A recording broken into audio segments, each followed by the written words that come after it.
ada dialog antara Sayyidina Jibril dengan Sayyidina Muhammad sallallahu alaihi wasallam. Itu basic kajian ini. Itu basic kajian ini. Sedangkan ini adalah ujungnya. Jadi basic kajian ini ada pada kajian akhir zaman yang kita sebut dengan 4 pilar al-Islam, ad-din. Ini pernah saya sampaikan di tahun 2018, 19 itu sering sekali dan sepertinya sekarang sudah jarang saya jelasin ya. Yang pertama Islam. Yang kedua iman. Yang ketiga ihsan. Tapi orang berhenti pada 3 ini. Islam, hukum zahir, hukum fikih, rukun sholat 13, 18. Apa hukum riba? Haram. Apa hukum bank? Diperdebatkan. Apa hukum sholat 5 waktu? Wajib. Apa hukum sholat duha? Sunan. Itu fikih. Itu fikih. Orang berhenti di fikih. Fikih nanti mazhab. Mazhab fikih kita apa di sini? Ya, Indonesia, Malaysia, Singapura, Brunei, Patani, hampir sama. Itu memakai apa? Memakai mazhab Syafi'i. Dan itu urusan al-Islam. Tapi dalam al-Islam dibahas nggak tentang khusyuk? Dalam bab fikih. Dibahas nggak tentang saya nggak bisa khusyuk nih, gimana caranya? Nggak ada. Di dalam bab al-Islam dibahas nggak tentang makna la ilaha illallah? Nggak ada.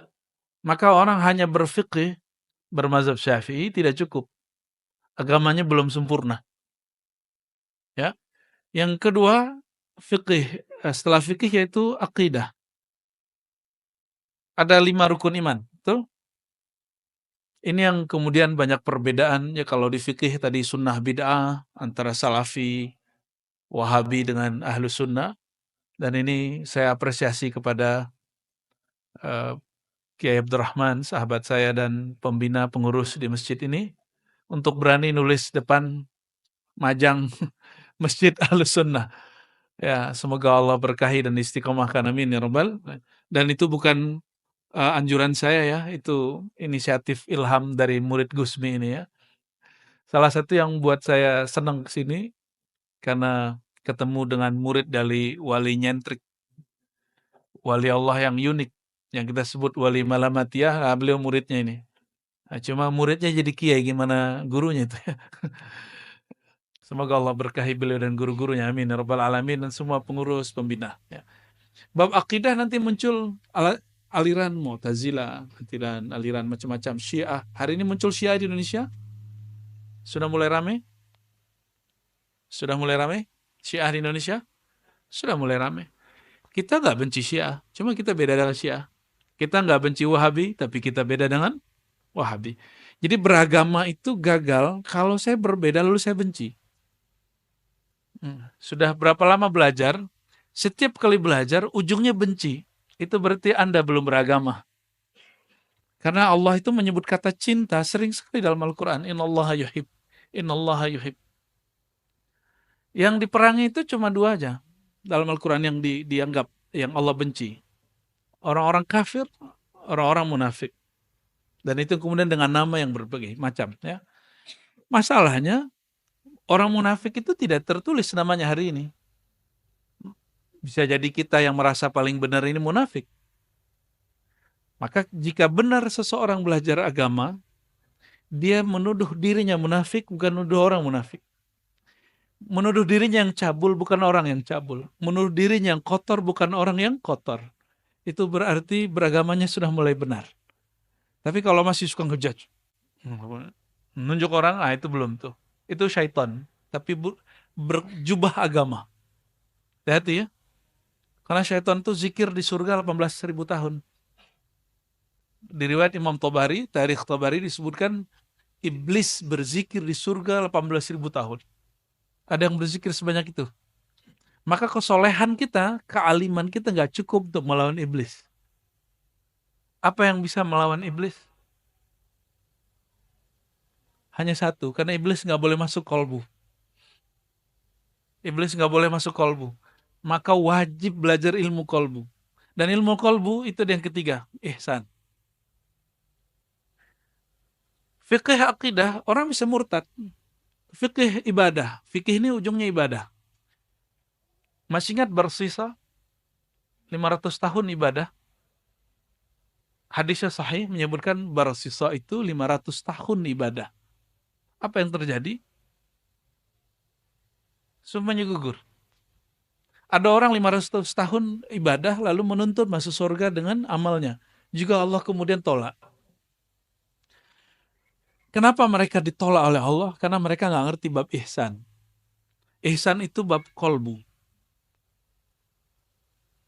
Bab ruhaniyah.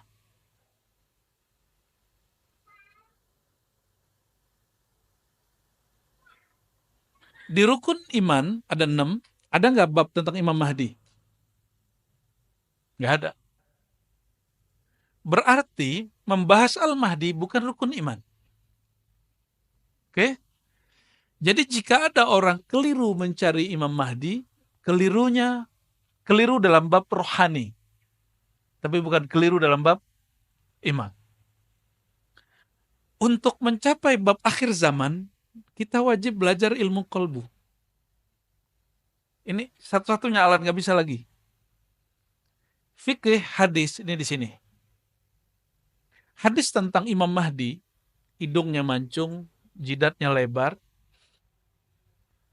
Dan saya sudah banyak didatangin orang yang hidungnya mancung dan jidatnya lebar ngaku Imam Mahdi.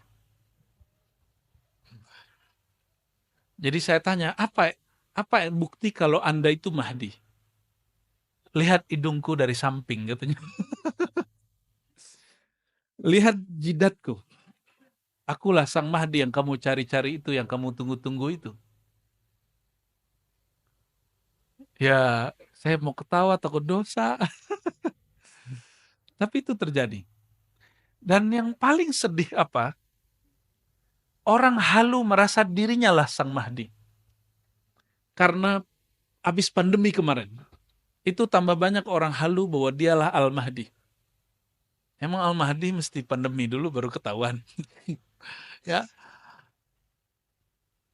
Jadi kekeliruan dalam bab kemahdian itu kekeliruan spiritual, rohani. Dia tidak berimplikasi kepada iman dan Islam. Dia masih Muslim, dia masih mukmin, tapi rohaninya keliru. Ini tolong digarisbawahi ya. Tolong digarisbawahi. Jadi kalau nanti ada orang ngaku Imam Mahdi, dia masih mukmin. Dia masih seandainya dia benar, dialah sang walinya. Jika dia salah, dia pembohong. Tapi dia tidak kafir, dia tidak murtad. Jika ada kelompok pengikut Imam Mahdi tertentu, Mahdi, ada Mahdi, jadi Jawa kan? Maka orang ini, dia hanya keliru secara rohani, tapi implikasinya, kalau umurnya panjang mungkin dia jadi pengikut Dajjal. Tapi semoga umurnya nggak panjang-panjang amat. Jadi kalau kita ketemu Al-Dajjal yang asli, dia sudah meninggal duluan. Ya. Ini yang penting ya. Mohon maaf, Nabi SAW masuk Mekah, lahir di Mekah, yang diajarkan pertama, sholat 5 waktu atau la ilaha illallah. Nabi di Mekah, pertama kali ketika melihat orang konflik terus bilang, ente sombong, ente belagu. Atau Nabi kemudian mengajarkan silaturahim. Silaturahim tidak ada di fiqh, tidak ada di akidah, adanya dalam tasawuf. Itu ilmu ihsan. Jadi ilmu qalbu itu ilmu tasawuf. Karena ilmu tasawuf itu adalah aplikasi daripada perlawanan kepada syaitan, maka syaitan benci dengan ilmu tasawuf. Masalahnya syaitan itu ada dua. Ada jin, ada manusia. Maka saya khawatir kepada orang benci tasawuf. Jangan-jangan, jangan diterusin. Jangan-jangan minhum. Ya.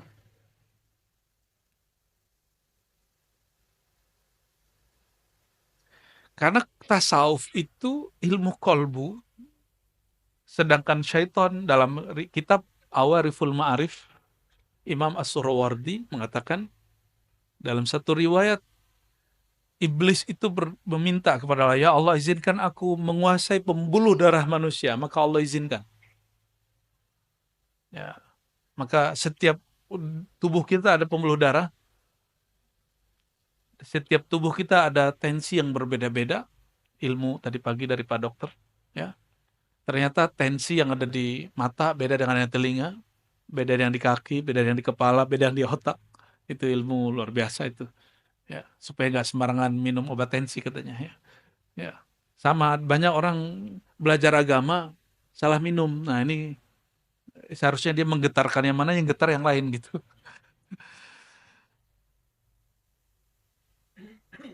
Iblis kemudian mengatakan, namanya masih Azazil, ya Rob, manggil Allah itu ya Rob, wahai Tuhanku. Jadi si Azazil, sang iblis itu, memanggil Allah itu masih dengan panggilan, wahai Tuhanku. Izinkan aku untuk menguasai kolbu manusia. Disitulah Allah murka. Inilah asbabul wurud hadis qudsi. Tapi di Sahih Bukhari Muslim, kalimat itu nggak muncul. Yang muncul cuma ujung hadisnya. Al-kibriya'u ridai. Kesombongan itu adalah selendangku. Ya. Di riwayat lain, siapa yang mencoba untuk ingin mengambil selendangku, berarti dia sedang melawanku. Maksudnya apa? Yang boleh menguasai kolbu itu hanya aku. Maka orang yang ingin menguasai kolbu, dia sedang menentang Allah Subhanahu wa taala. Ini perhatikan. Mursyid tidak menguasai kolbu dirinya, bahkan kolbu dirinya dia nggak kuasai, apalagi kolbu murid. Dia hanya diberi pengetahuan tentang penyakit kolbu dan cara mengobatinya. Guru nggak bisa nguasain kolbu, ini perhatikan ya. Dokter bisa nguasain penyakit nggak? Pak dokter berdua? Gimana Pak dokter? Bisa menguasai penyakit? Betapa banyak dokter sakit. Kalau dokter sakit, kita gimana cara ngobatinnya? Maksudnya apa? Para mursyid ini kadang-kadang murid terlalu mendewakan guru. Akhirnya dia mengira guru itu menguasai kolbu. Tidak. Guru hanya menguasai ilmu kolbu. Ilmu mengobati kolbu. Paham di situ ya? Jadi guru tidak pernah menguasai kolbu manusia. Karena yang boleh menguasai kolbu hanyalah Allah. Dan kalau ada seorang mursyid ngaku menguasai kolbu manusia, fahuwa syaitanun bijubbati syekh. Fijubbati syekh al-mursyid. Kalau ada seseorang mengaku dapat menguasai kolbu manusia, maka dia syaitan, iblis, ya, yang berjubah syekh. Nauzubillah min, nggak ada yang sanggup, nggak ada yang sanggup. Hatta Nabi Muhammad SAW tidak menguasai kolbunya. Beliau mengatakan, hadza fima amlik wa la tahkumni fima la amlik. Ya Allah, jangan hukumi aku terhadap hal yang aku tidak kuasai. Ya. Ini perhatikan, maka wajib belajar ilmu tasawuf. Ini kaedah-kaedahnya seperti itu. Dalam hadis qudsi disebutkan, qulubu bani Adam biyadir rahman, baina isba'in min asabi'ir rahman. Kolbu manusia di antara jemari-jemari Tuhan yang Maha Pengasih. Jangan bayangkan Allah itu benda, karena Allah bukan benda, maka disebut jemari, itu bukan berarti jemari ini. Tapi Allah menyebutnya jemari-jemari Sang Maha Pengasih. Berarti kolbu itu hanya dapat disentuh, digerakkan oleh rahmah, kasih sayang. Ya, semoga daurah itu berarti pelatihan, training, pengajian, ya. Semoga Allah berkahi dengan rahmat Allah SWT. Semoga dari awal sampai akhir kita berdaurah dengan hati, ya, dan Allah memandang hati kita dengan rahmatnya dan mengucurkan rahmat dari awal kita mulai sampai selesai, bahkan sampai kita wafat nanti. Amin ya rabbal alamin, ya. Kami dari Ribat, saya tidak sendiri. Alhamdulillah ada mu'alim-mu'alim, ya, ada guru-guru, ada tim khidmat yang luar biasa. Jadi benarlah kata Nabi SAW, alaikum bil jamaah. Hendaklah kalian berjamaah. Jadi nggak ada superman, superhero, nggak ada. Yang ada cuma jamaah hero. Ya, jamaah man atau jamaah woman. Jadi hanya super itu dalam berjamaah, tidak ada orang super dalam, ya nggak mungkin, itu mustahil. Ya, barakallahu lakum jami'an. Ya. Itu juga ilmu kolbu. Ya. Bagian dari ilmu kolbu. Oke, yang keempat. Ini yang muqaddimah masuk ke Imam Mahdi. Pertanyaan Sayyidina Jibril kepada Sayyidina Muhammad SAW apa? Apa pertanyaannya? Setelah Islam, iman, ihsan. Ya Rasulullah, apa itu Islam? Dijawab rukun Islam. Ya Rasulullah, apa itu iman? Dijawab rukun iman. Ya Rasulullah, apa itu ihsan? Dijawab dengan ilmu tasawuf. Dan yang ketiga, empat, ini yang paling penting. Ya Rasulullah, mata sa'ah. Kapan the time? Kapan si waktu itu terjadi? Sang waktu itu Allah, bahasa Arabnya ad-dahru. Nyampe di bahasa Sunda sama Jawa, dahar jadi makan. Waktu makan. Cocok logi yang cocok. Allah menyebut dirinya anad dahru, akulah sang maha waktu. Sedangkan si waktu itu kiamat. Dan bahasa Arab sa'ah itu artinya waktu yang panjang. Apa pertanyaan Sayyidina Jibril alaihissalam? Mata sa'ah, hadis sahih Muslim kedua. Hadis pertama dan kedua ketiga. Ya. Bab pertama di Kitabul Iman, hadisnya itu. Kapan terjadi kiamat, wahai Rasulullah? Apa jawaban Nabi Muhammad SAW? Nah, ini perhatikan. Mal mas'ul anha bi'a'lam minas sa'il. Ini jadi kaidah kita. Tidaklah yang ditanya lebih tahu daripada yang bertanya. Selevel Nabi Muhammad SAW, masalah si waktu itu bagi dia misteri. Apalagi bagi kita. Maka kalau ada orang mengukur umat, mengukur kiamat kapan, dia sudah melewati Sayyidina Muhammad SAW, sudah melewati Sayyidina Jibril. Ini sudah dua kaidah. Tadi kaidah qalbu, sekarang kaidah yang ketiga. Kedua, apa itu? Tauqit akhir zaman, tauqitus sa'ah, laysa min manhaj an-nabawiyah. Menentukan kapan kiamat bukanlah bagian dari ajaran kenabian. Tapi perkiraan tentang Dajjal, Mahdi itu kan, itu masih oke. Yang nggak boleh itu apa? Kapan si waktu bernama kiamat terjadi, itu nggak boleh. Paham ya di situ?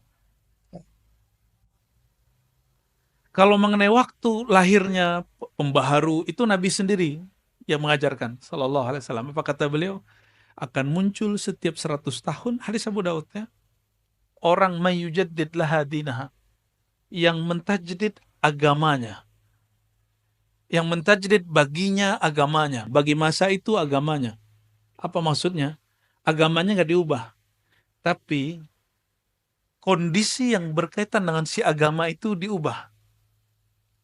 Ya, dulu nggak ada orang pengajian beginian kan? Bid'ah nggak?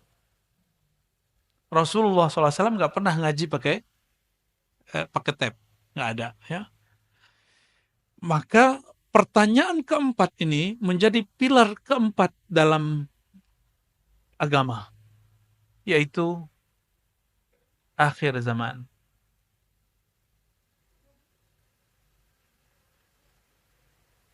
Jadi kalau orang tanya, ketika Nabi SAW ya melihat para sahabat bingung, tiba-tiba Sayyidina Jibril itu pergi setelah bertanya tentang tanda-tandanya.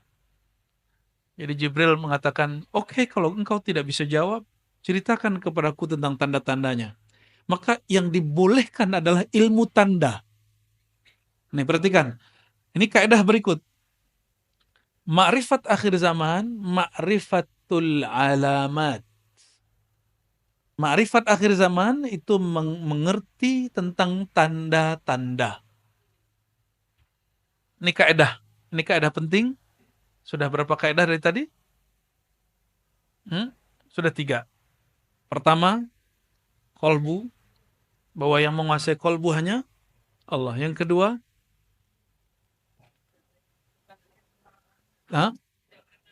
tidak ada dalil yang memperkenankan kita menentukan kiamat. Yang ada adalah yang ketiga, hanya boleh mengetahui tanda-tanda. Paham di situ ya? Dan tanda-tanda ini, coba Islam, fisik, iman, akal, ihsan, kolbu, ruh. Maka tanda ini diberikan kemana? Ke fisik, ke akal, atau ke kolbu atau rohani? Ke dalam kolbu rohani. Ya. Nah, ini yang kita sebut dulu ya, saya hanya menyebutnya trilogi. Selamat datang Buya Kasril ya, Al-Khalidi. Alhamdulillah kita diberkahi mursyid suluk saya Naqsybandiyah Khalidiyah hadir ya, dan rombongan dari Payakumbuh ini luar biasa. Ya. Malam tadi belum istirahat langsung kita siksa. Kita minta memberkati ribat yang di Ciputat. Jadi nggak ada istirahatnya. Malam-malam jam 2 baru istirahat. Semoga Allah berkahi beliau, amin ya rabbal alamin ya. Jadi Islam, iman, ihsan, akhir zaman. Dahulu saya hanya 3, tapi ternyata ilmu itu berkembang. Allah kemudian buka, oh hadisnya menyebutkan 4 toh. Ya. Bahkan 5 pertanyaan, akhir zaman itu pertanyaannya beranak. Dan kemudian Sayyidina Muhammad sallallahu alaihi wasallam ya, beliau ketika Sayyidina Jibril pergi, itu Sayyidina Jibril, ini perhatikan, yatamatsalu rajulan, menyerupai seorang laki-laki, serbannya bagus, rambutnya sangat hitam, bajunya sangat putih. Itu simbol dari orang yang paling keren di zaman itu. Tidak ada bekas orang lagi perjalanan jauh. Sayyidina Umar curiga, merhatiin. Sayyidina Umar itu sahabat yang diizinkan kolbunya dialog dengan Allah langsung. Maka dia disebut dengan gelar muhaddatsin, orang yang dapat ilham. Orang yang dapat ilham. Sayyidina Umar ketika melihat orang itu, falabistu maliyah, aku terdiam sejenak keheranan. Lalu Sayyidina Muhammad SAW bertanya, atadri ya, manisa'il ya Umar. Hai Umar, kamu tahu siapa yang nanya? Sayyidina Umar mengatakan, la ya Rasulullah, engkau yang lebih tahu, Allah yang lebih tahu. Tapi dia curiga. Ya. Apa kata Sayyidina Muhammad SAW? Dzaka Jibril ja'akum liyu'allimakum dinakum. Itu Sayyidina Jibril datang kepada kamu mengajarkan ad-din, agama kamu. Maka 4 ini adalah pilar agama. Jadi kalau orang bertanya, saya belajar agama, apa saja yang saya sudah pelajari? Pertama, al-Islam, fiqih. Yang kedua, bab iman, akidah. Yang ketiga, ilmu hati, tasawuf. Jadi bertasawuf wajib bukan? Yang masih mengatakan bid'ah, kurang piknik. Itu hadis nomor pertama di Kitabul Iman. Bab pertama dalam bab Al-Iman, Sahih Muslim. Emang dia nggak baca Sahih Muslim? Ya. Oh, ada orang tasawuf nggak sholat. Itu bukan tasawuf bro, itu kebatinan. Ya. Ada orang kemudian kalau bertasawuf dia kemudian suka khurafat. Lah itu ahli khurafat bukan tasawuf. Itu nggak tahu tasawuf. Ya. Seumur-umur saya ketemu Buya Kasril itu nggak pernah ngomong khurafat. Ya. Beliau bicara apa yang beliau rasakan. Bukan bicara apa yang di khuraf. Khuraf itu dongeng. Dongeng yang dibuat-buat. Terus akhir zaman. Perhatikan. Akhir zaman itu karena memahami tanda-tanda, maka di Quran ada kalimat kul siru fil ard. Katakanlah hai Muhammad, berjalanlah, bergeraklah di muka bumi. Bergeraklah di muka bumi. Maka sirah atau harakah, kita sebut pergerakan, itu adalah pelengkap daripada akhir zaman. Nah, pelengkap akhir zaman ini yang bernama pergerakan, itu ada 3 jenis. Satu, pergerakan akliyah, dia bergerak dengan akalnya, rasionya, maka main pintar-pintaran. Bagi mereka kemajuan akhir zaman itu berdasarkan penemuan intelektual. Kelompok yang kedua, lawan dari akal. Orang-orang yang nggak masuk akal. Orang-orang yang kita sebut halu dan kebatinan. Mereka suka cocok logi, suka memaksakan makna, bahkan memalingkan makna hadis itu sesuai nafsunya. Kelompok yang hari ini disebut halu. Kelompok yang disebut halu. Dan ada yang ketiga, ini yang paling penting. Ahlul ruh, ahlul qulub. Ahli kolbu, ahli rohani. Ya, hanya mereka yang bisa memahami tentang akhir, masalahnya mereka itu sedikit. Semoga kita termasuk yang sedikit itu. Amin rabbal alamin. Ya. Jadi semua ini, 4 ini disebut ad-din. Apa yang disebut ad-din? Agama. Maka ketika disebut inna dina indallahil Islam, agama di sisi Allah itu al-Islam. Inilah maksudnya. Jadi al-Islam sebagai agama, ada al-Islam sebagai ilmu. Ini pengantar tentang Al-Mahdi. Jadi ilmu tentang Al-Mahdi ada nggak di fikih? Jadi kalau ada fikih bilang nggak usah bahas-bahas begituan, wajar, dia nggak ada di kitab dia. Ya, ada nggak di bab iman? Ada yang bahas, ada yang tidak. Kebanyakan tidak bahas. Kebanyakan ahli akidah tidak membahas bab Mahdi. Maka wajar, nanti mohon maaf, orang mengaku ahlus sunnah, aswaja, berakidah Asy'ariyah, Maturidiyah, mazhab Syafi'i atau sejenisnya, dia kemudian menentang pembahasan tentang Al-Mahdi. Udahlah masih lama gitu. Orang begini kena penyakit namanya tulul amal. Apa arti tulul amal? Panjang angan. Dia kira masih dekat, masih jauh. Padahal Sayyidina Muhammad SAW mengatakan, ana wasa'a kahatain. 1445 lalu ditambah 13 tahun di Mekah, 10 tahun di Madinah. Nah, kurang tambahinlah itu. Jadi berapa tuh? Itu Sayyidina Muhammad SAW mengatakan, aku dan kiamat seperti 2 jari. Dekat apa jauh? Dekat sekali. Berarti kita sudah di ujung. Kita sudah di ujung. Maka hari ini, kalau masih orang mengatakan, udah gak usah bahas Al-Mahdi. Gak usah bahas. Berarti dia panjang angan-angan. Dia kira hidup nih masih panjang. Ini 2 aja, mati duluan atau ketemu. Gitu aja. Kenapa? Saya ngeceknya dari kejadian pandemi. Pandemi itu baru kali itu yang sedahsyat itu sedunia. Yang kena di Indonesia pertama Depok, yang di lockdown itu di Solo, di Payakumbuh. Loh, orang belum masuk situ udah di lockdown. Dan lucu tulisannya LOKDON, lockdown. Itu kekonyolan tapi seru sih. Ya Allahumma sholli ala sayyidina Muhammad, Allahumma sholli ala sayyidina Muhammad. Dan itu semua. Bahkan negara yang dianggap berperan, Amerika paling parah.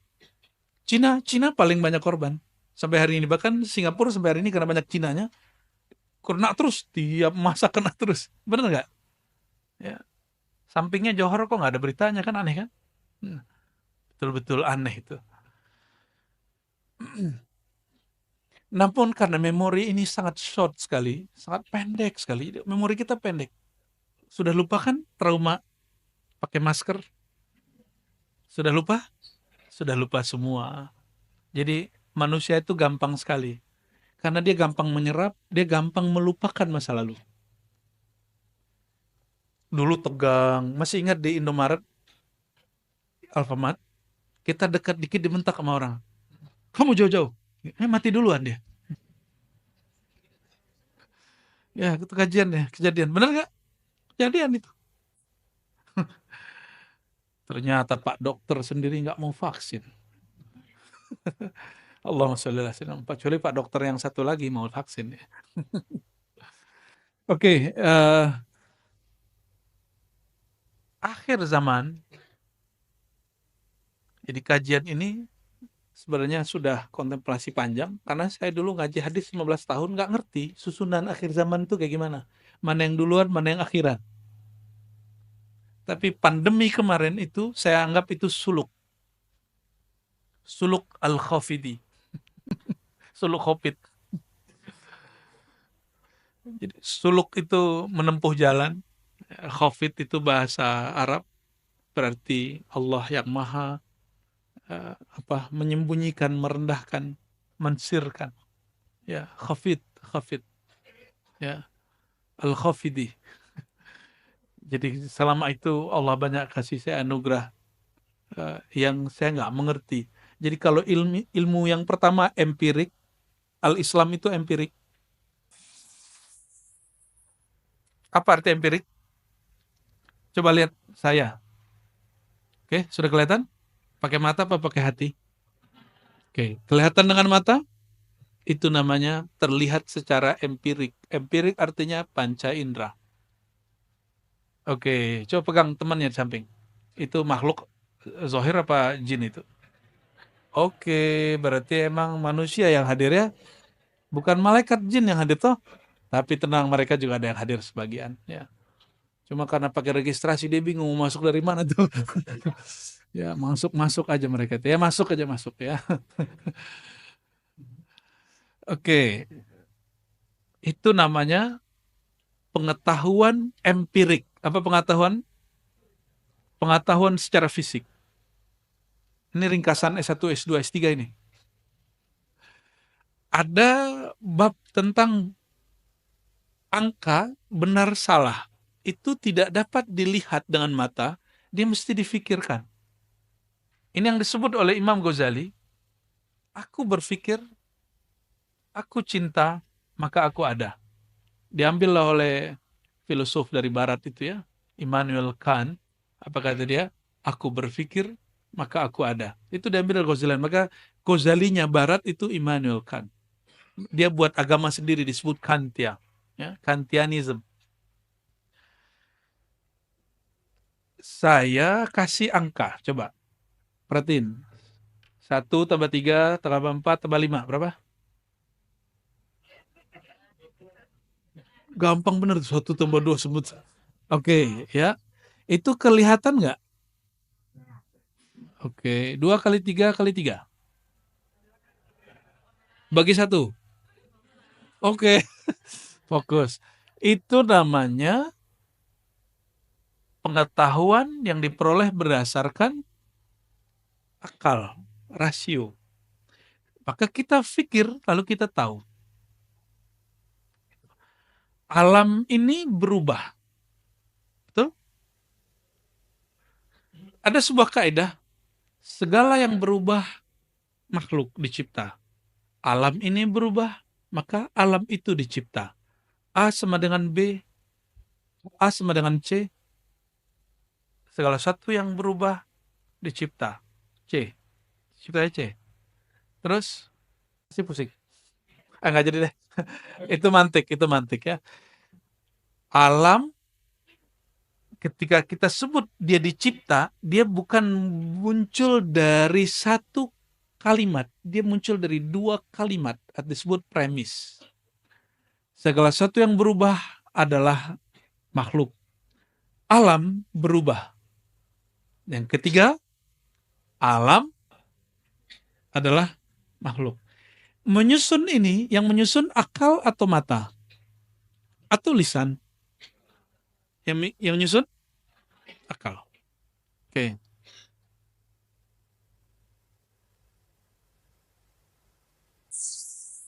Gimana dengan hukum riba? Riba itu ditentukan buruknya oleh akal atau oleh syariat?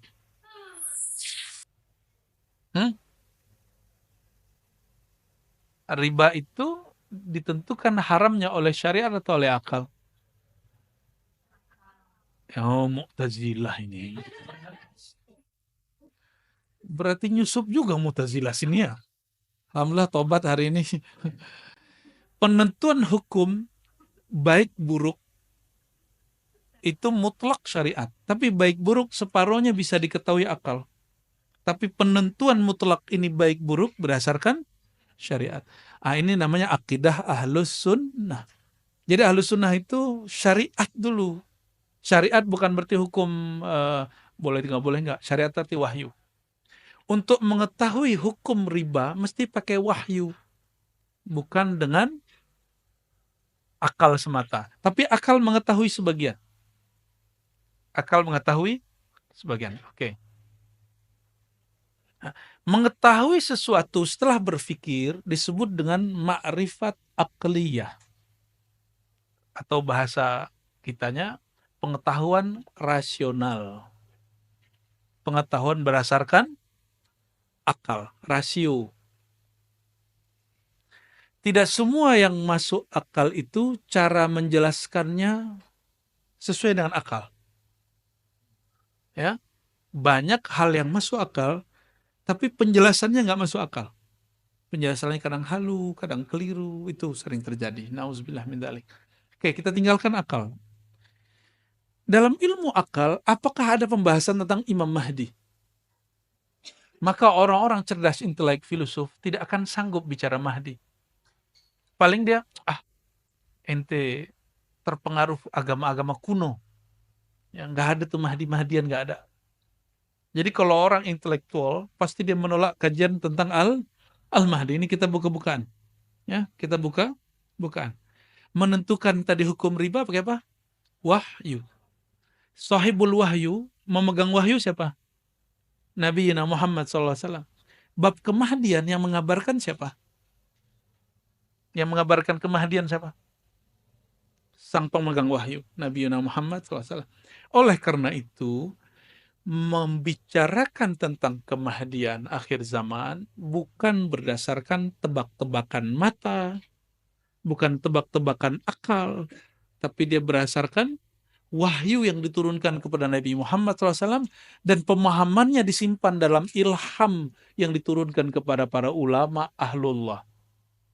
Ya, kalau hukum zahir disimpan dalam qalbu ahli fikih, mufti-mufti yang mengeluarkan fatwa di MUI, di Bahsul Masail NU, Tarjih Muhammadiyah, mereka mengatakan ini halal, ini haram. Disimpan hukum zahir. Tapi hukum ini hukum rohani. Yang menyimpan hanya ahli rohani. Jadi kalau bertanya bab kemahdian, jangan tanya ke ahli fikih, nggak nyambung. Jangan tanya ke filosof nggak nyambung. Tanyalah kepada ahli rohani, karena rohani Nabi SAW yang menerima wahyu. Nah, pemahaman tentang kemahdian hanya dapat diterima, dibahas dengan rohani. Nah, ini perbedaan kajian akhir zaman ribat dengan di luar ribat. Nah, ini kita sebut ini manhaj kami. Manhaj artinya sistem berpikir yang kami bangun. Ya, tolong diperhatikan. Ribat membicarakan akhir zaman. Ambil hadis Nabi SAW. Karena hadis itu empirik tapi isinya wahyu. Lalu kita pelajari itu dengan kolbu dan ruhani. Kepada ahli kolbu dan ahli ruhani. Barulah kemudian muncul makna. Sebagaimana kitab fikih, hukum tentang sholat, rukun sholat, wajib, tidak wajib, sunnah, bid'ah, tersimpan ilmunya di kolbu ahli fikih, maka ini tersimpan ilmunya di ahli kolbu. Masalahnya, tadi ada bab ihsan ya. Bab ihsan tentang kolbu dan ruh. Ini dua ya. Kolbu dan ruh beda. Perhatikan, kolbu dan ruh beda. Kolbu itu sentral manusia. Ruh itu sumber sebelum kolbu itu adalah ruh. Ditiupkan ruh ke dalam diri, maka Allah ciptakan satu alat dalam diri kita namanya kolbu. Gitu. Maka ruh itu kolbunya kolbu. Intinya kolbu adalah ruh. Tapi ruh bukan kolbu. Ruh lebih dalam, lebih luas daripada kolbu.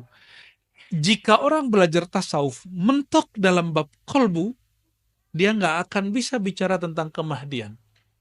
Dia nggak akan mampu bicara tentang akhir zaman. Tapi jika dia diizinkan Allah rohaninya diperjalankan set ke depan, diperjalankan ke belakang.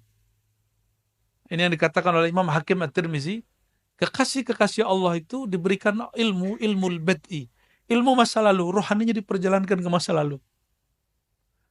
Kadang diperjalankan ke masa depan, ilmu maqadir masa depan. Mereka lah yang bisa cerita, oh hadis ini cara memahaminya begini. Kenapa? Karena ada satu kaidah, ini kaidah yang sudah sepakat semua ahli tasawuf, ahli ihsan. Man lam yadhuq, lam ya'rif. Siapa yang tidak pernah mengalami, merasakan, mencicipi, dia tidak akan pernah memahami. Nabi SAW, nih perhatikan, Nabi itu lagi sholat, itu diperjalankan ke masa lalu, diperjalankan ke masa depan. Lagi zikir, tiba-tiba beliau hilang secara batin, fisiknya masih di antara sahabat, rohaninya tiba-tiba diperjalankan. Oke, Nabi mewarisi hukum fikih kepada ahli fikih, mewarisi hukum akidah kepada ahli akidah. Terus ihsan diwariskan kepada para ahli tasawuf, para mursyid. Maka mursyid-mursyid dia dipertemukan rohaninya dengan orang-orang yang meninggal terdahulu, karena orang-orang terdahulu tidak pernah meninggal. Mereka hanya pindah alam, hanya pindah dimensi, tapi dengan cara yang ketat. Itu yang disebut ilmu thariqah. Jadi thariqat itu mengunci halu. Orang tidak berthariqat pasti halu. Ini perhatikan ya. Jadi kenapa muncul halu? Karena dia mencampur adukan thariqat dengan khayalan dia. Nah, dia nggak bisa bedain ini syaitan apa malaikat ya. Ini syaitan apa halu, ini apa keinginan dia, apa keinginan Allah. Ya kan muncul fenomena orang bisa menundukkan hujan. Loh yang menunjukkan hujan Allah. Kita diberi hadiah oleh Allah ditundukkan langit dan bumi, bukan kita yang menundukkan langit dan bumi. Huwallazi khalaqalakum ma fil ardi jami'a. Allah lah yang menjadikan, menciptakan, menundukkan yang di muka bumi semuanya. Bukan kita yang menundukkannya. Yang menundukkan siapa? Allah Subhanahu wa taala. Jadi sahabat-sahabat semua, mengenal bab kemahdian itu nggak cukup pakai ilmu thariqah. Nggak cukup dengan wirid. Oleh karenanya, antum bertanya ke beberapa ahli thariqah, dia nggak akan sanggup menjelaskan bab kemahdian. Karena dia mentok di kolbu, di angka-angka zikir 70.000 kali 7, la ilaha illallah kali 7, gitu-gitu aja. Ya. Tapi jika dia perjalankan ke ruh, pasti dia diberi isyarat walaupun sedikit. Nah, tergantung jatah dia. Allah itu memberi rezeki itu dua.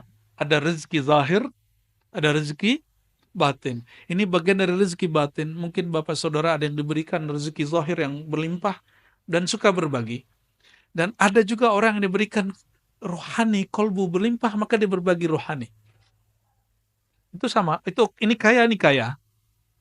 Hanya beda kekayaan.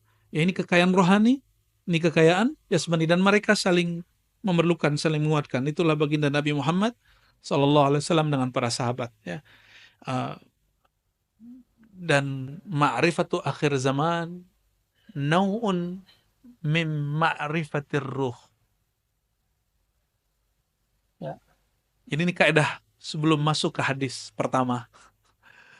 Mengenal ilmu akhir zaman adalah salah satu bagian dari ilmu mengenal tentang seluk-beluk ar-ruh. Masih ingat ada ayat? Yas'alunaka 'anir ruh. Ya, mereka bertanya kepada engkau tentang ar-ruh. Katakanlah ruh itu amri rabbi. Ada namanya amri? Amri rabbi. Amri, urusan Rabb Allah. Boleh juga disebut amrullah.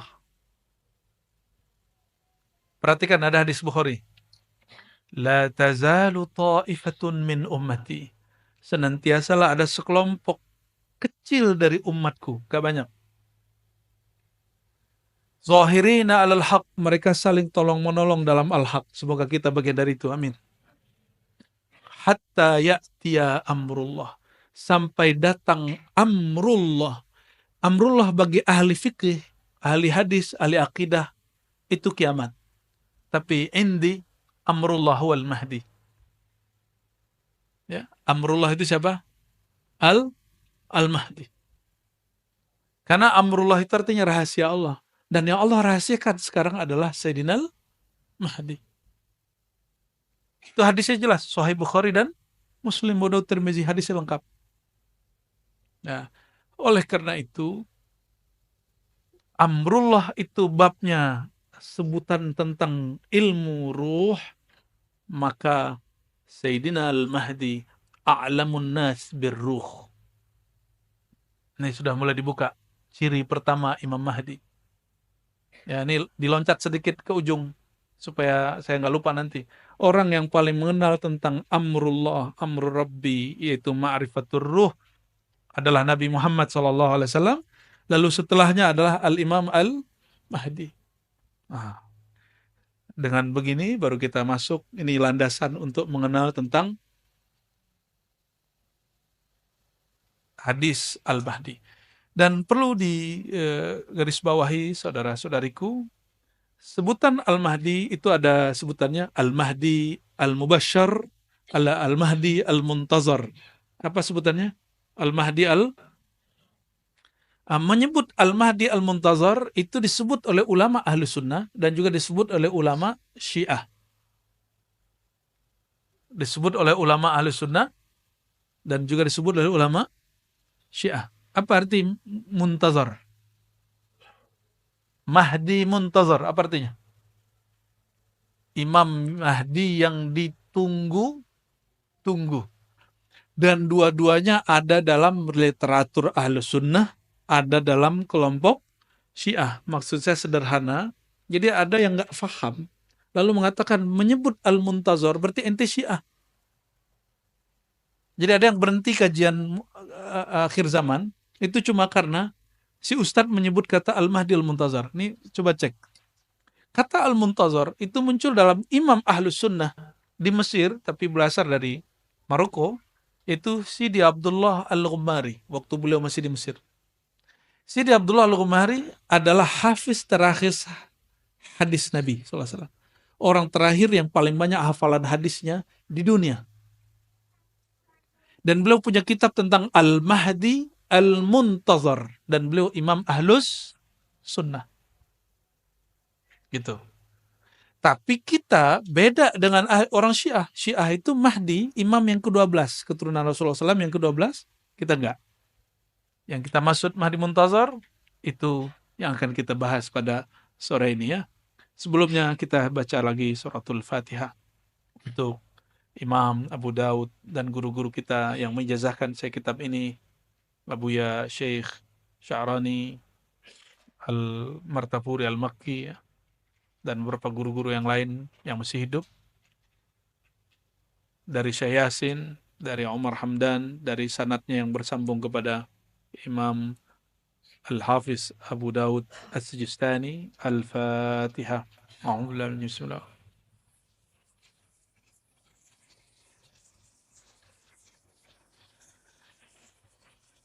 ولروه سيدنا المهدي خليفة الله وسيدنا الخضر عليه السلام. الفاتحة.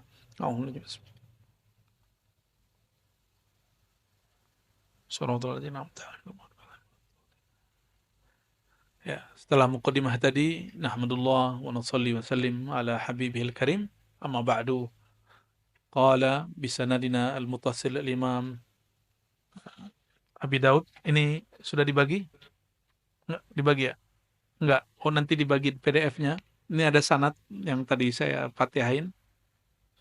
Guru kami, orang terakhir yang khidmat dan lama khidmat kepada Syekh Yasin Al-Fadani, orang kita yang ahli hadis di Mekah. Yang terakhir khidmat itu orang Banjar, lama di Mekah. Dan Syekh Yasin ini guru, bukan hanya guru Nusantara, tapi guru di dunia. Maka disebut Musninud Dunya. Kita ketemu ulama Mesir, disebut Syekh Yasin. Orang Al-Azhar berbangga mengatakan saya murid Syekh Yasin. Ketemu orang India, guru saya ahli hadis, dan mengatakan kami murid Syekh Yasin. Ketemu juga orang Maroko, dia mengatakan oh Syekhuna Syekh Yasin. Yang lucunya di Mesir, teman saya di Al-Azhar itu kasih tahu dosennya, kampungnya Syekh Yasin dekat kampung saya. Kata enti tolol katanya. Ya, mana ada kampung enti namanya Padang katanya. Lah, saya anak Fadani Syekh. Akhirnya ya maklum, orang Mesir kan nggak semua juga alim geografi. Dia nggak tahu kalau Syekh Yasin itu orang Sumatera Barat, ya. Tapi alhamdulillah ya, kita bersyukur. Dan paling unik, saya mengenal nama Syekh Yasin Al-Fadani bukan dari orang Sumatera Barat. Saya mengenalnya dari orang Arab dan orang Jawa, Madura, Banjar, Betawi, Palembang, India. Jadi kenalnya bukan dari orang kampung saya. Kenalnya dari mereka. Dan salah satu sanad kitab yang kita riwayatkan adalah kitab Sunan Abi Daud. Ini kitab 4 tahun kami pelajari di Ma'had, ya. Dan ada 9 hadis yang pendek, tapi memuat tentang kisi-kisi Imam Mahdi. Inilah dia, ya. Sama halamannya di situ? Sama ya? Bismillahirrahmanirrahim. Sanadina al-muttasil al-Imam Abi Daud qala haddatsana qala kitabul Mahdi, kitab Al-Mahdi. Apa arti Al-Mahdi? Apa makna Al-Mahdi?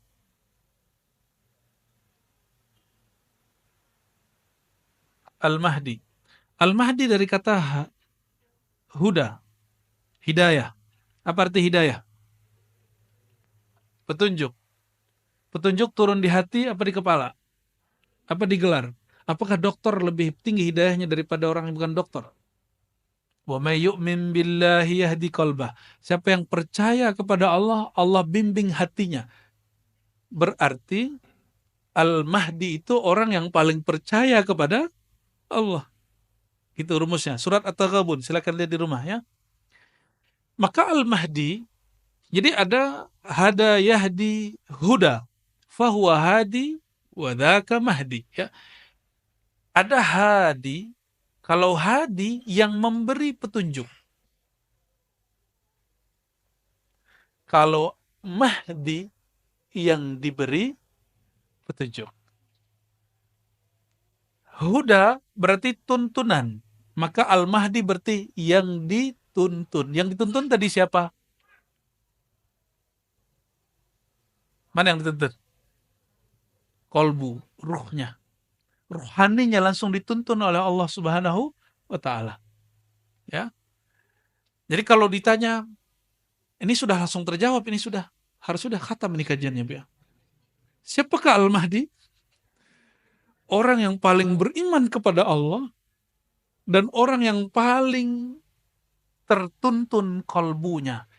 Masalahnya yang tertuntun kolbunya, ruhnya, ruh tampak atau tidak? Ini masalahnya. Karena ar-ruh itu tidak tampak, maka dia bisa berkamuflase. Jika syaitan dapat menyerupai manusia, menyerupai orang taat, masalahnya nanti orang yang dapat mutiara di kolbunya, dia nyamar jadi syaitan. Itu masalahnya. Nggak ada namanya Al-Mahdi itu, ember itu nggak ada. Kayak yang di Pakistan itu nggak ada. Ya, ngaku sekian ribu kali ketemu Allah, mimpi, ya mimpi doang ngaku. Ya, kalau mimpi mah kita tiap hari ketemu Allah 5 kali minimal, jaga. Ya, lebih keren ketemu Allah jaga atau ketemu Allah mimpi. Ya, jadi ada anak Timur Tengah baru tamat dari Al-Azhar, dia bilang, menurut ente ini Imam Mahdi bukan? Karena menurut ente dia Imam Mahdi. Loh, alasannya apa? Dia ketemu Allah udah sekian ribu kali. Ketemu Rasulullah sekian ribu kali, mimpi. Saya candain, saya nggak pakai pengalaman batin. Ini pakai akal aja. Jadi debat sama begitu nggak usah pakai saya melihat dalam hati, nggak perlu. Cukup mengatakan begini, bro, ente kalau ada orang ketemu Allah dalam keadaan jaga, dan itu setiap hari, mana yang lebih tinggi makomnya daripada orang yang kamu sebut di Pakistan itu Al-Mahdi karena dia ribuan kali mimpi ketemu Allah. Yang pertama dong. Saya canda, bro, samping ente. Samping yang mana nih? Saya bilang gitu. Loh, ente maksudnya gimana? Kamu orang Indonesia, nggak mungkin kamu punya begitu. Saya kasih kemudian satu ayat. Wasta'inu bis-sabri was-salah wa innaha lakabiratun illa 'alal khashi'in alladhina yazunnuna annahum mulaqu rabbihim wa annahum ilaihi raji'un. Surat Al-Baqarah. Ya, ayat berapa tuh? 45 ya? 44 45 ya. Orang-orang yang khusyuk itu Orang-orang yang yazunnuna annahum mulaqu rabbihim. Orang yang yakin dia bertemu Allah. Ya. Yazunnuna, mereka yakin, merasakan, mempersepsikan annahum, bahwasannya mereka mulaqu, liqa, jumpa rabbihim, Tuhannya. Siapa nama Tuhan mereka? Allah. Jadi orang yang disebut khusyuk, siapa yang disebut khusyuk? Kita kalau sholat merasa jumpa dengan Allah, nggak mesti mimpi. Minimal, jadi saya bilang aneh, minimal 5 kali, 5 time setiap hari jumpa dengan yang dimimpin sama Imam ente yang di Pakistan itu. Tapi akullak lastu bil Mahdi, saya bukan Imam Mahdi. Jika yang ketemu jaga gak Mahdi, masa yang ketemu mimpi Mahdi? Logika-logika akliyah sederhana itu bisa mematahkan orang. Dan itu perlu ya ke apa ya, agak nakal dikit sih. Jangan, harus agak berani dikit. Agak nyeleneh-nyeleneh dikit kalau begituan. Ya, jahil dikit. Jadi nggak boleh kemudian nggak enak gitu, nggak bisa. Nah, itu tips kalau lagi bercanda, tapi candanya bisa merubah orang. Apa kata dia? Tolong selamatkan saudara-saudara saya yang sudah keliru mengatakan yang di Pakistan itu Imam Mahdi. Dia langsung salaman sama saya. Itu salaman pencobaitan baiat sekaligus. Ya, itu serius nggak serius itu ya. Jadi siapa Al-Mahdi? Orang yang dituntun ruhaninya, kolbunya oleh Allah Subhanahu wa ta'ala. Oleh karenanya, ahli hadis mentok pada riwayat yang 9 ini, lalu dikumpulkan oleh Imam Suyuti menjadi beberapa puluh dalam risalah tentang Imam Al-Mahdi. Makanya di daurah hadis ini, yang kajian hadis benar-benar cuma yang ini. Selebihnya adalah pelengkap kajian syarah Mahdi. Karena mensyarah Al-Mahdi itu mirip dengan cara memahami Sayyidina Musa mesti melalui Nabi Khidir. Oleh karena itu nanti ada satu bagian khusus di sini tentang Sayyidi Al-Khadir, mengetahui tentang hakikat Nabi Khidir ya, di modul yang keberapa ini ya. Di sini ada tentang Nabi Khidir ya. Jadi ini bukan kita lagi ngapa-ngapain, tapi kadang hadis nggak usah banyak-banyak, tapi instrumen penjelasnya harus banyak. Dan aqul lakum ya, saya sampaikan, untuk memahami sir Al-Mahdi mesti belajar ilmunya Nabi Khidir. Ilmu yang Nabi Allah Khidir dulu sharing kepada Sayyidina Musa. Ya. Nanti saya jelaskan ya, sampai di mana nanti. Tentang Nabi Allah Khidir nanti yang akan membahas pakar-pakarnya nanti insya Allah ya. Jadi ribat itu gurunya juga berjamaah. Kita tidak sedang membangun satu sosok karena saya bukan Imam Mahdi. Jadi kami mencoba untuk menciptakan suasana berjamaah karena Nabi Muhammad SAW mengatakan alaikum bil jamaah, kalian wajib berjamaah, maka guru pun nggak boleh sendiri. Alhamdulillah ada beberapa buya ya, nanti silakan nikmati dari mereka dan jangan beda-bedakan. Jadi nanti kalau yang di depan duduk itu Buya Aldomi, maka anggap itu Buya Aldomi bukan Ar-Razi. Ya. Maka terima utuh apa yang Allah berikan dari kolbunya, jangan kemudian bandingkan dengan saya atau dengan Buya Asfi atau dengan Buya Yunal. Nanti jangan jadi juri pulang. Atau pas nanti, sepertinya kalau Buya Razi itu begini, Anda nanti gagal.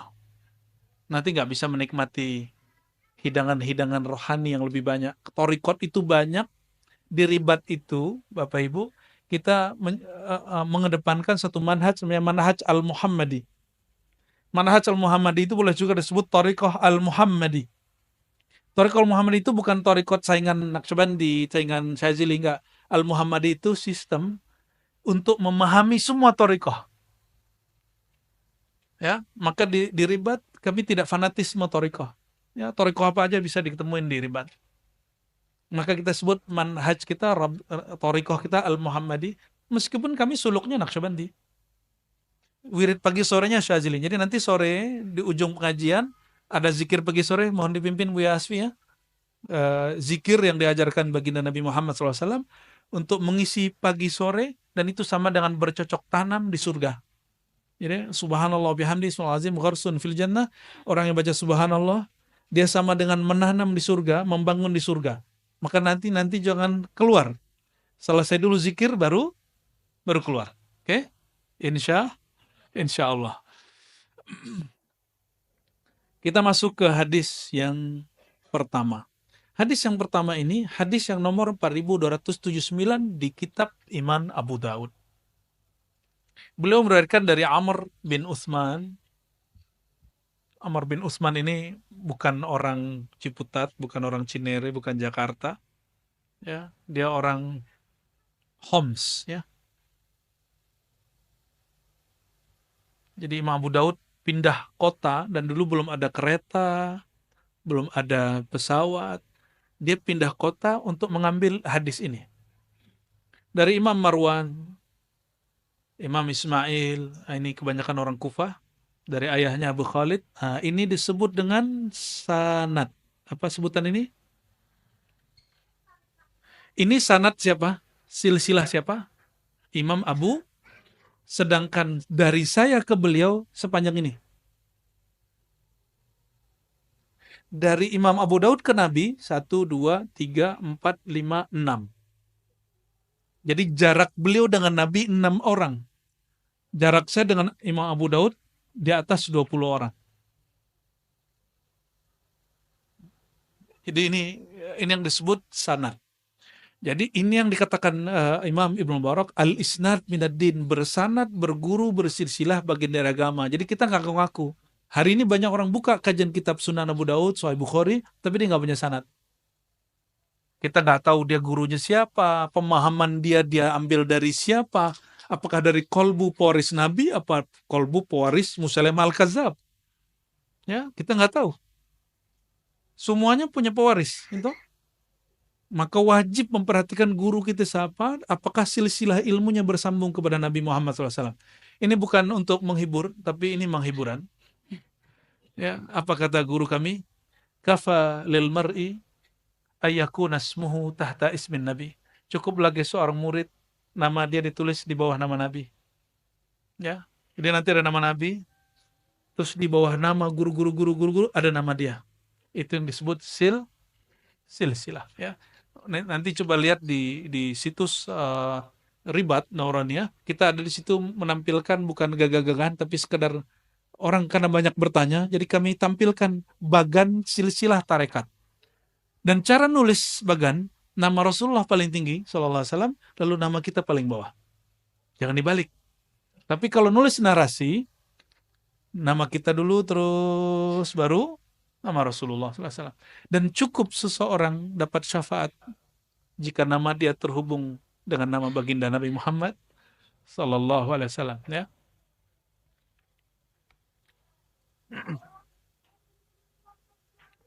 Oke. Qala sami'tu Rasulullah sallallahu alaihi wasallam. Berkata Jabir. Jadi yang mendengar Nabi bersabda Imam Abu Daud atau Jabir bin Samurah? Jadi kalau ada orang hari ini mengatakan langsung saja kepada Rasulullah, dia sedang berbohong. Karena mustahil selevel Imam Abu Daud yang wafat abad ketiga, antara beliau dan Nabi 6 orang. Dan dia gak langsung dengar. Dari fulan, dari Nabi. Masa orang yang hidup di sekarang, zaman 1446 ini, sudah 46 ya? Masih 45? Ini sudah sore. Oke. Lalu orang mengatakan, langsung saja kepada Rasulullah. Yang paling kacau itu mereka mengatakan langsung saja kepada Allah. Wow. Yang langsung kepada Allah itu Rasulullah, bro. Namanya wahyu. Ternyata maksud dia, langsung saja kepada Al-Quran. Loh, Al-Quran wahyu. Ternyata bukan itu juga maksud dia. Langsung saja kepada buku terjemahan. Terjemahan Al-Quran bukan Al-Quran. Penyimpangan, baik terorisme, ekstremisme, kebanyakan muncul dari orang belajar dari terjemahan. Ya, kebanyakan. Kita juga mendidik santri-santri yang terlibat ideologi-ideologi begitu. Dan hasil pengamatan saya, Masya Allah, akal mereka terdoktrin terjemahan ini adalah wahyu Allah. Padahal terjemahan itu adalah terjemahan si penerjemah. Oke, Quran yang kita pegang itu bukan Quran wahyu, tapi itu Quran mushaf. Apa beda Quran wahyu dan Quran mushaf?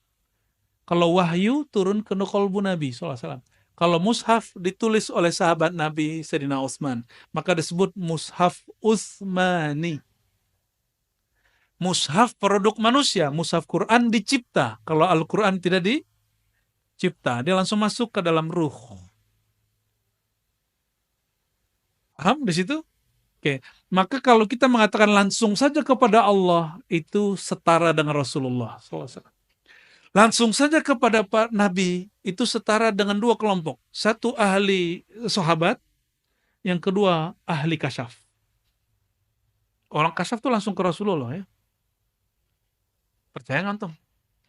Nabi itu mati nggak? Karena Nabi nggak pernah mati, orang-orang yang ahli rohani, diizinkan Allah rohaninya mengakses rohani Rasulullah SAW. Itu disebut ahlul kasyaf, ahlul rohani. Cuma dua orang itu yang bisa ketemu Nabi. Sahabat Nabi SAW, yang kedua ahlul kasyaf.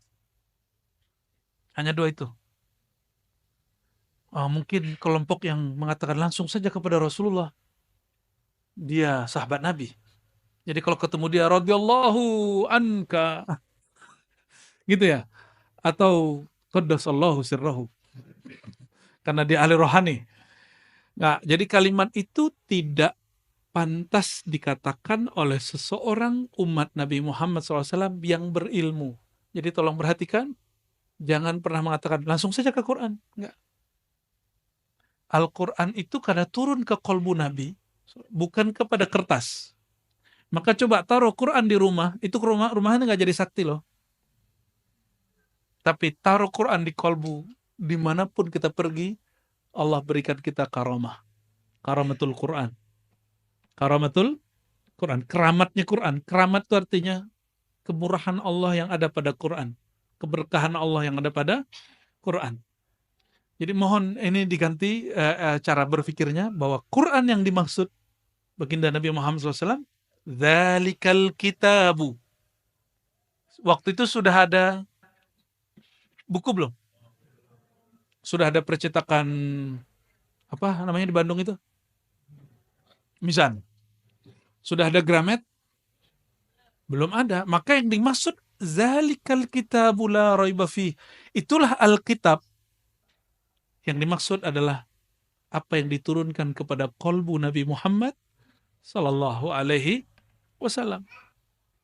Ya. Dan itu adalah Rasulullah SAW itu sendiri. Maka Sayyidah Aisyah mengatakan akhlak Nabi adalah Al-Quran. Jadi Nabi itu adalah kitab yang berjalan. Oke, ini yang disebut pemahaman rohani dalam membaca Al-Quran dan Sunnah. Dan itu diajarkan baginda Nabi Muhammad SAW. Ya, innal Quran zahran wa batnan. Riwayat Hakim Tirmizi, Quran itu punya makna zahir, punya makna yang dalam. Baik, jadi adabnya kita tidak mengatakan Rasulullah SAW bersabda. Ini adab kalau lagi ngaji. Kalau khutbah lain cerita. Ya, nah, biasanya kalau khutbah kita mengatakan di dalam Sahih Bukhari, di dalam kitab yang sahih, Nabi bersabda. Jangan ngomong Nabi berkata, wah kapan dia dengarnya? Ya, hati-hati kalimat begini. Kalimat begitu hanya boleh dikatakan oleh dua kelompok tadi. Ya, makanya saya tidak menolak Ilham Syekh Abdul Qadir Jilani mengatakan Nabi bersabda, al-alam minni wa ana minallah. Alam dariku, aku dari Allah. Di kitab hadis nggak ada. Itu beliau dengar secara rohani. Maka ini disebut ilham, setara dengan ilham. Oke. Yang berkata sami'tu, aku mendengar Rasulullah sallallahu alaihi wasallam. Rasulullah sallallahu alaihi wasallam yaqul, bersabda. Dalam bahasa Arab, qala itu artinya digunakan untuk ungkapan yang berbeda. Kita nyebut berfirman, berkata, bersabda. Indonesia karena pengaruh dari sastra-sastra Sanskerta. Di Sanskerta itu ada kelas-kelas kata. Kata umum seumuran, ada yang ke atas, ada yang kepada Tuhan. Maka itu mempengaruhi bahasa Indonesia. Orang Indonesia kalau sesama ngomong kata-kata Melayu, begitu sama. Kemudian ada yang disebut dari guru kepada murid, dauh, sabda. Atau dari Sang Maha Guru SAW disebut dari Allah disebut berfirman. Tapi sebenarnya secara ilmu bahasa tidak ada pembedaan. Berfirman, jadi boleh sebenarnya Ustadz Dawami berfirman, itu boleh. Sebenarnya tapi dalam isti'mal lughawi, jadi bahasa itu ada yang wad'i, ada yang urfi, ya, ada yang sesuai kaidah bahasanya, ada yang sesuai dengan tradisi penggunaannya. Nah, bahasa Arab juga seperti itu sebagiannya. Yaqul, berkata boleh, bersabda boleh. La yazalu, senantiasalah hadzal din, agama ini, qaiman, tegap berdiri, berjaya. Hatta yakuna, sampai yakuna alaikum, ada pada kamu 12 khalifah, 12 khalifah. Apa arti khalifah? Khalifah itu pengganti orang sebelumnya. Khalifah tidak pernah diciptakan baginda Nabi Muhammad SAW. Ini perhatikan. Nabi tidak pernah menoskan, mengajarkan, buatlah sistem kekhalifahan. Gak pernah. Cek Quran, cek sunnah, gak ada. Kekhalifahan adalah ijtihad dan ijma ulama sahabat. Ya, jadi orang yang mengatakan Nabi Muhammad SAW tidak bawa rahmat karena tidak buat kekhalifahan, itu kekeliruan dan itu adalah isa'atul adab alaihi. Itu orang yang bersikap kurang adab kepada baginda Nabi Muhammad SAW. Ya, jadi ada yang mengatakan Nabi gak bawa rahmat awal dicipta. Setelah lahir pun gak bawa rahmat. Gak ada rahmat. 40 tahun diangkat Nabi pun belum. Diangkat Rasul pun belum. Pas di Mekah pun belum. Sampai kemudian buat kekhalifahan. Nauzubillah min dzalik. Yadullu ala jahlihi bihaqqin Nabi sallallahu alaihi wasallam. Nabi itu belum lahir sudah rahmat. Karena sudah ada nur Nabi Muhammad sallallahu alaihi wasallam yang membuat Sayyidina Adam naik pangkat. Nabi Adam itu naik pangkat salah satunya karena melihat nama Nabi Muhammad SAW. Nurnya sudah ada di aras. Dan lebih dahulu nur Nabi daripada aras. Lebih mulia nur Nabi atau aras? Lebih mulia Nabi apa aras? Lebih mulia Nabi apa Ka'bah? Ini pertanyaan ini sering kita kasih nih ya. Semoga paham. Ya, jadi kita nggak pernah nyembah Ka'bah, kita nyembah Rabbul. Kita juga nggak pernah nyembah Nabi SAW, apalagi nyembah Nabi Isa, apalagi nyembah mursyid, apalagi nyembah kuburan, nggak masuk itu. Maka tuduhan kepada sufi, mereka ubadul kubur seperti dituduhkan oleh Wahabi, itu tuduhan buhtanun azim, kebohongan yang luar biasa. Dan itu permusuhan yang mungkin sampai kiamat gak selesai-selesai. Ya, kita nggak pernah nyembah-nyembah kecuali Allah Subhanahu wa Ta'ala. Ya. Kekhalifahan, ini perhatikan, tidak pernah dibuat Nabi SAW. Itu adalah hasil kesepakatan sahabat Nabi setelah Nabi SAW wafat. Oleh karenanya, kekhalifahan tidak suci. Yang suci nubuat, kenabian. Apa yang suci? Kalau Nabi suci, tapi khalifah suci? Coba cek. Umar konflik dengan Ali. Pernah dengar? Sayyidina Abu Bakar konflik dengan Fatimah. Fatimah nggak mau sapa Sayyidina Abu Bakar sampai mati. Hadis Sahih Bukhari. Ya. Sayyidina Ali nggak mau membayar Abu Bakar karena menjaga hati Fatimah. Meninggal Sayyidah Fatimah baru dibayar Abu Bakar. Maka terjadi konflik Sayyidina Ali dengan Umar. Itu politik sahabat yang dijamin masuk surga. Apalagi politik Indonesia. apalagi politik Amerika, ya, politik Saudi nggak ngaruh, ya. Semuanya pasti syarat konflik. Maka min tabi'ati siyasah fi ayyi suratin kana khalifatan mulkan au ayyi surah fala takunu salimatan minal khilaf. Ya, tidak ada satu sistem pemerintahan, apakah itu kekhalifahan, kerajaan, monarki, demokrasi, kecuali di situ ada konflik. Pasti ada konflik. Jadi jangan putus asa. Orang-orang yang suka ngebom karena dia sudah, aduh, negeri ini udah hancur. Ya. Polisi yang benar dibunuh. Karena ada kan polisi yang mau dia punya menyimpan berita tentang sabu, dimatiin orang. Ya, polisi yang jahat bertahan. Orang kalau mikir begini, wah ini kita harus bunuh polisi semua nih. Ya. Makanya beberapa kali di Indonesia markas polisi dibom. Benar nggak? Ya. Itu karena pikiran dia pendek. Dia tidak paham bahwa salah satu sunnatullah pada dunia ini adalah kekacauan. Jawaban dari Ibnu Athaillah As-Sakandari. Jadi Ibnu Athaillah kemudian ditanya, kenapa dunia ini banyak masalahnya, banyak konfliknya, kita udah baik juga orang nggak baik sama kita. Apa jawaban beliau? Sesuatu tidak mengeluarkan kecuali yang menjadi sifat di dalamnya. Karena dunia itu sifatnya rusak, busuk, hancur, maka dia hanya menampilkan yang rusak. Oke, kembali ke ini. Jadi 12 kekhalifahan, 12 khalifah, sampai hari ini ulama kita nggak ada yang sepakat tentang makna siapakah 12 khalifah ini, kecuali kelompok Syiah. Bagi kelompok Syiah, 12 imam itu, yang ke-12 adalah Imam Mahdi yang masuk kepada goa lalu menghilang waktu dia masih kecil. Dan itu bukan akidah Ahlus Sun. Jadi bagi mereka, Sayyidina Hussein punya anak, Ali Zainal Abidin punya anak, Muhammad Al-Baqir, Muhammad Ja'far, terus sampai kepada Muhammad bin Askar. Askar ke-11, Muhammad bin Askar yang kedua, Muhammad bin Askar ini menghilang waktu kecil. Cocok dengan hadis ini. Lalu apa kata mereka? Inilah imam yang kita tunggu. Kata siapa? Kelompok Syiah. Ajaran Ahlus Sunnah tidak meyakini 12 imam versi. Kenapa? Banyak dalilnya. Yang pertama, 12, yang 11 itu tidak pernah memimpin suatu pemerintahan pun. Sayyidina Hussein memimpin pemerintahan enggak? Dia wafat dibunuh oleh Yazid dan tentara Yazid, namanya Ibn Ziyad, sebelum berkuasa.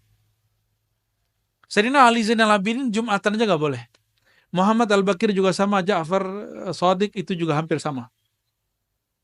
Sampai kepada keturunannya tadi. Jadi mereka jadi ahlul bait di zaman itu berat. Maka ketika di sini ada zuriat Nabi, Habib ya, Indonesia paling aman tinggal habaib. Sampai muncul isu anti nasab Ba'alawi ini ya. Kita nggak ikut-ikutan, ya, kita nggak komentar juga. Kalau pernah ada komentar saya sudah tutup ya. Kita nggak mau ikut-ikutan konflik karena itu bagian dari merusak ukhuwah Islamiyah ya. Jika membahas nasab merusak ukhuwah Islamiyah, kita nggak usah bahas. Baik. Lalu siapa yang disebut 12 imam ini? Jadi seakan-akan Imam Abu Daud ingin mengatakan begini, wahai Tuan pembaca, Tuan yang membaca hadis ini, 12 imam itu bukan imam yang dimaksud oleh Syiah. Ya. Masih ingat kisah Bani Israel ketika Sayyidina Musa kemudian membawa 12 perwakilan yang disebut Nuqaba. Ya. Disebut apa? Nuqaba. Maka jika kita merujuk ke sana, Nuqaba ini bisa berarti hidup di zaman yang sama. Bisa juga tidak. Nah, tapi poin paling penting dari kata ini, hadis ini adalah seakan-akan Imam Abu Daud ingin mengatakan bukan 12 imam versi Syiah itu. Oke. Ini penjelasannya masih agak panjang, tapi kita cut aja ya. Sudah asar belum? Belum. Belum mau atau 1 menit lagi. Oh, bentar lagi berarti.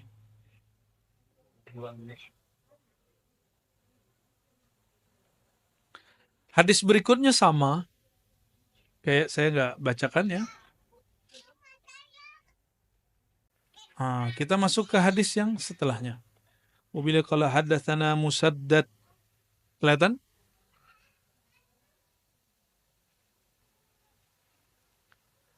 Disampaikan oleh guru kami Musaddad. Musaddad ini namanya lucu. Musaddad bin Musarhad. Ya. Musaddad bin Musarhad begitu namanya. Sampai ada candaan ahli hadis. Nama Musaddad kalau dibaca bin Musarhad, bin.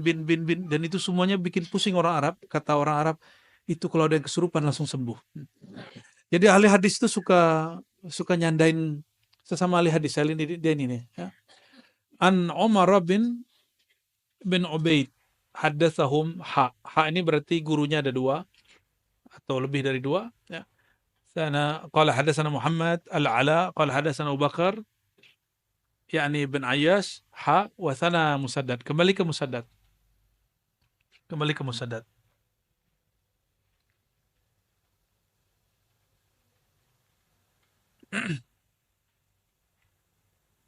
Allahumma shalli ala sayyidina. Kata Musaddad dari Yahya, dari Sufyan, kata Ahmad dari Ubaidullah bin Musa, dari Zaidah, begitu juga kata Ahmad Ibrahim dari Ubaidullah bin Musa, an Fitr, ya. Ubaidullah bin Musa ini dituduh Syiah oleh imam seperti Yahya bin Ma'in, tapi oleh Imam Ahmad dianggap oleh Imam Bukhari dianggap thiqah, ya. Kita nggak akan membahas itu, tapi bahwa ada orang yang tertuduh Syiah di sini 1-2 ada, ya. Kulluhum an Asim an Zir an Abdullah an Nabi sallallahu alaihi wasallam, dari Abdullah bin Mas'ud. Ini maksudnya Abdullah di sini adalah Abdullah bin Mas'ud. Qala, nah perhatikan ini hadis Al-Mahdi yang paling penting untuk bab limit waktu. Lau lam yabqa, seandainya tidak tersisa,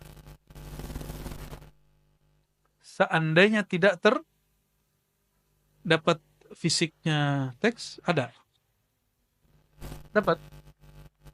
Nggak dapat? Oh, ngopi sendiri? Oke, emang wajar sih karena daurahnya gratis. Ya, alhamdulillah. Ya, karena saya dapat ilmu ini gratis, jadi saya ingin mengajarkannya gratis. Ya. Semoga Allah memberkahi kami yang hadir, yang mengajarnya, kami yang nobel. Laulam yabqa, seandainya tidak tersisa minat dunia, dari waktu yang ada di dunia kecuali yaum, 1 hari saja,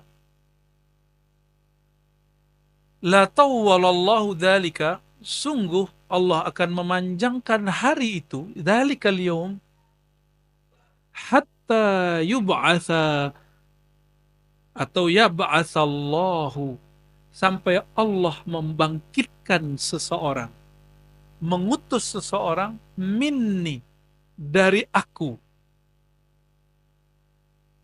dari aku, semua alam dariku, al-alam minni, semua alam dariku, semua kita dari nur Nabi Muhammad SAW. Berarti lafaz pertama siapa aja mungkin jadi Imam Mahdi, tapi untungnya ada lafaz keduanya, au min ahli baiti, dari ahlu baitku, dari keturunan ahlu bait. Ahlu artinya keluarga, bait rumah tangga Rasulullah SAW. Dan Rasulullah SAW hanya mewarisi, menurunkan keturunan dari jalur Sayyidatuna Fatimah. Maka kalau diterjemahkan, dari keturunanku melalui Fatimah. Nggak ada urusan mau patriarki, mau apa lagi yang dari ibu. Ya, saya sini lupa, padahal saya orang Padang, orang Minang. Hah? Matrilineal, Allahumma sholli ala sayyidina Muhammad. Ya, yuwati'u. Nah, di sini maka ada 2 ahlu bait. Ada ahlu bait nuraniyah, ada ahlu bait nasabiyah. Ahlu bait nuraniyah, semua orang beriman, maka dia ahlu bait Nabi Muhammad SAW, yang oleh Imam Subki, beliau mengatakan apa? Kalau kita baca Allahumma sholli ala sayyidina Muhammad wa ala ali Muhammad, maka semua orang beriman dapat. Karena keluarga Muhammad, kata Imam Subki, kullu mu'min, kullu muslim. Setiap mukmin. Coba perhatikan, istri Nabi dipanggil Ummul Mu'minin, ibu orang beriman. Bapaknya siapa? Abul Mu'minin Sayyidina Muhammad SAW. Itu makna ayat, makana Rasulullah SAW aba ahadin min rijalikum.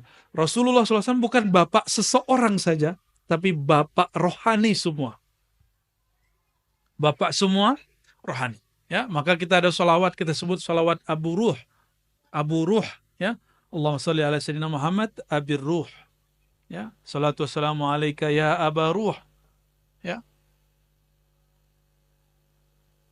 Yuwati'u, berkesesuaian, ismuhu ismi. Isim dia, nama dia dengan isimku, namaku sama. Wa ismu abihi ismu abi. Tapi di riwayat imam yang lain, ini kalimat ini tidak ada. Ya, ini riwayat yang lebih sahihnya yang ini. Nama dia sama dengan namaku. Pertanyaan, apakah yang Nabi maksud nama itu nama KTP? Nama ID card? Di masa Rasulullah SAW udah ada ID card belum? Ada kartu tanda penduduk? Ada masuk ke daftar, apa namanya, Dukcapil yang di pemerintah? Enggak. Nama yang dimaksud di sini bukan nama itu. Yang perlu diperhatikan, ya. Karena kita sering memahami 14 abad lalu dengan zaman sekarang. Itu kebodohan. Ya, makna hadis nanti nggak lengkap. Nama apa yang dimaksud? Nah, yang paling bagus menjelaskan tentang makna nama itu Al-Imam Bajuri dalam Hasyiah Akidahnya. Apa makna nama? Nah, jadi si nama ini ada makna.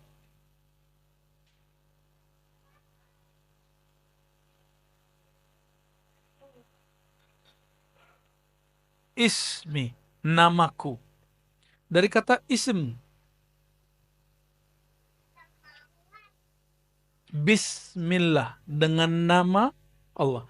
Ism dalam bahasa Arab itu ada dari kata sumu. Sumu artinya luhur, tinggi, ulu. Maka langit disebut sama satu akar kata. Satu akar kata. Orang Arab begitu kayanya mereka dalam berbahasa Arab. Maka sumu disebut uluwud darajah wa ma'rifah. Ketinggian derajat dan ketinggian ma'rifat, pengetahuan.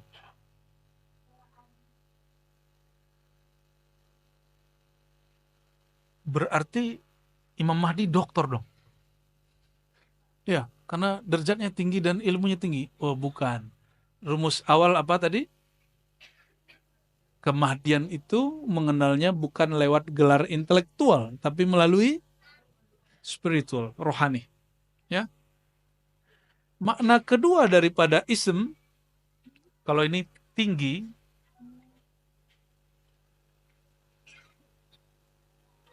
yang kedua makna daripada ism adalah alam. Ya.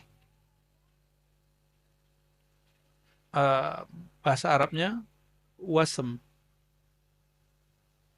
Jadi ulama itu mereka bingung, ism kata bismi itu dari sumu atau dari wasam. Apa makna wasam? Ada di bahasa lokal nggak? Wasam. Asam adanya. Wasam berarti alam. Apa arti alam? Tanda. Apa arti alam? tanda. Jadi kalau kita terjemahin, ismuhu ismi, nama ia adalah namaku. Ketinggian derajat dan ma'rifatnya dan tanda-tanda yang ada padaku juga ada pada dia. Yang ada pada dia ada padaku. Masalahnya ini setelah dia memproklamirkan dirinya atau belum? Itu masalahnya. Nah, disinilah mentok ahli hadis. Ahli hadis tidak mampu membedakan ini hanya sebatas ini sahih tidak sahih. Bukan tugas ahli hadis mengerti maknanya. Tugas mengerti maknanya ahlul ihsan, ahli rohani. Ya. Ini derajat apa yang tinggi di situ? Derajat rohani. Tanda apa di situ? Ini tanda ahli hadis masih kurang connect. Nanti di beberapa hadis sebelum selesai, di situ disebutkan Al-Mahdi, ya, itu aqnal unuf, hidungnya mancung, ya, abhal jubha, jidatnya lebar. Sempat-sempatnya Imam Abu Daud meriwayatkan hadis itu. Tanda ahli hadis mereka terbawa dengan nuansa ism, bahwa tanda-tanda yang dimaksud tanda-tanda fisik. Oke, kita ambil hadis itu. Hidung yang mancung itu pertanda apa? Orang hidung mancung itu keturunan Sunda, Jawa, apa keturunan Arab. Nah, boleh juga lah kita ambil ya. Tapi apakah semua yang hidung mancung, ya, dia Imam Mahdi? Ini banyak yang mancung nih bukan Imam Mahdi. Saya lihat. Banyak zuriat Nabi hidungnya pesek. Saya ketemu malah mancungan hidung teman-teman kita yang bukan habaib. Berarti bukan itu tandanya, bukan tanda hidung. Jadi hidung ini kalaupun iya itu pertanda dia zuriat. Jidat lebar pertanda dia cerdas. Tapi bukan berarti mesti seperti itu, ya. Oke, ini dua hal paling penting dari makna ism.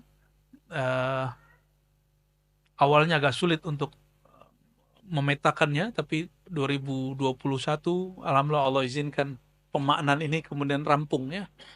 Jadi makna ism nama bukan nama kartu ID card, tapi ini nama ketinggian derajat, kemakrifatan, nama tanda. Buya Dr. Aldomi boleh ngajar di pasca sarjana karena beliau punya nama gelar, yaitu doktor.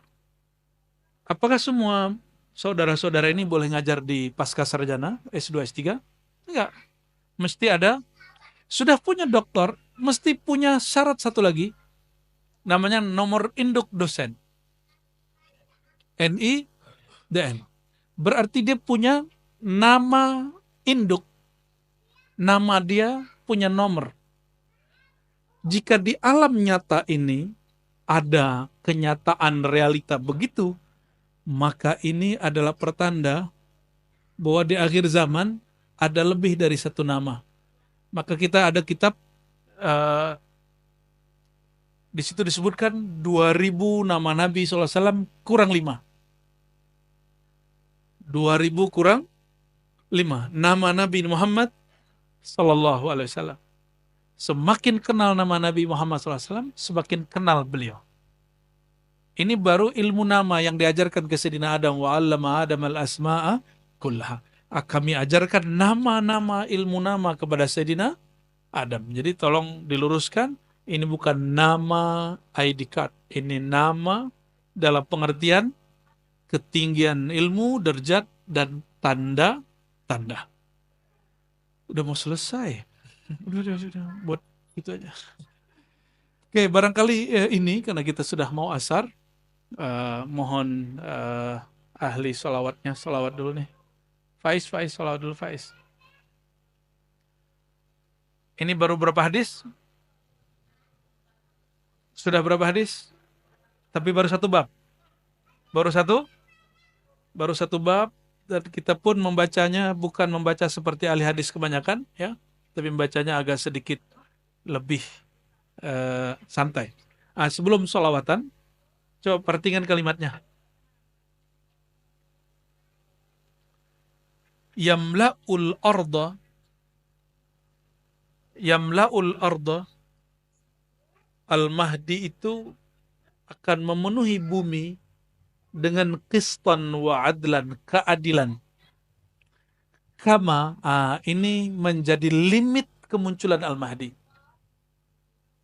Jadi kalau orang bertanya, kapan muncul Al-Mahdi? Kita nggak berani memberikan tanggal, kecuali itu perkiraan. Jadi kalaupun ada penanggalan, itu hanya perkiraan. Kama muliat, sebagaimana dipenuhi bumi zulman wa jawra, kezaliman. Jadi kalau mau dijawab, kapan Imam Mahdi muncul? Apabila kezaliman memuncak di semua tempat. Sekarang kan belum zalim-zalim amat lah.